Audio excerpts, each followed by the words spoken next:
Still brutally cold. But tomorrow, they say it's supposed to warm up to like plus degrees. So it's going to go from minus. This is how extreme it is in Alberta. It goes from like minus 30 to like plus 4 in a span of 24 hours. So that's an extreme change. The body's used to it once you live here. I mean, I've lived here long enough to realize that's what happens in Alberta. But it's extreme change. It's not gradual at all in Alberta. And that can play havoc with the physical frame. And it does. My wife, for example, her migraines get more extreme when the weather change comes. Although lately she's been getting them every week. Really bad ones. She's home again today with another one. But yeah, so the extreme weather change is not good. Hopefully it just extremely warms up and stays. It usually does. It usually entrenches in, like this cold snap entrenched itself in, and when it does, it goes for weeks. Like it's been weeks now, several weeks. The whole month of February so far has been just deep freeze, and it's not fun. But we are tolerant in Alberta here, so we know that every year it's going to be like that. And when the warm change comes, it's nice. So I'm looking forward to that. Next week here, it should just sink itself in and be warm finally, moving into spring. No more cold. But I'm still out doing my deliveries, even though it's deep freeze. I'm just in and out of the car anyway. But yeah,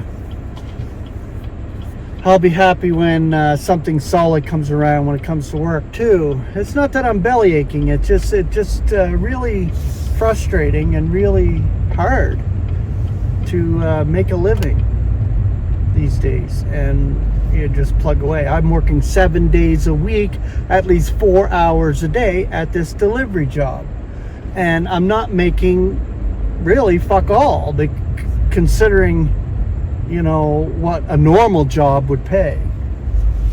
And I put in like over several hundred applications in a couple months, with just rejection after rejection.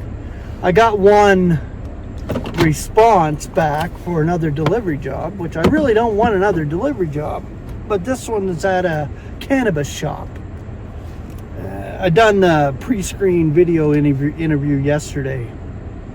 I don't think I did very well at it, but we'll see. He said he'll get back to you in a couple weeks. All right. But it's just such a damn process. Like, you got to go from the pre-screen interview to, I guess, the next interview, and then the onboarding process, all of that shit. Like I said before in another video, it's just insane. So it's not fun. Trust me. But God is providing. I'm hanging on, and that's the most important part, that we trust God, not the world, because the world doesn't give fuck all to anybody, really. It just oppresses you and oppresses you and oppresses you constantly. But we trust God, and God is the provider of all. So this is where our faith and trust lies. I thank God for all of you, all of those who support and love me and support this channel. I thank you so much, because without your love and support, I wouldn't keep going and keep doing videos and keep bringing truth and heralding the truth and giving our expectation what it deserves, and our future what it deserves, as far as heralding it. We are members of Christ's body. We will go to our celestial home very, very soon. And this is what we long and wait for. So I thank God and pray for all of you. Pray that God will give you comfort through the words of these videos that I produce, and through whoever is heralding and teaching. You need that comfort and love. So grace and peace. Have a wonderful day.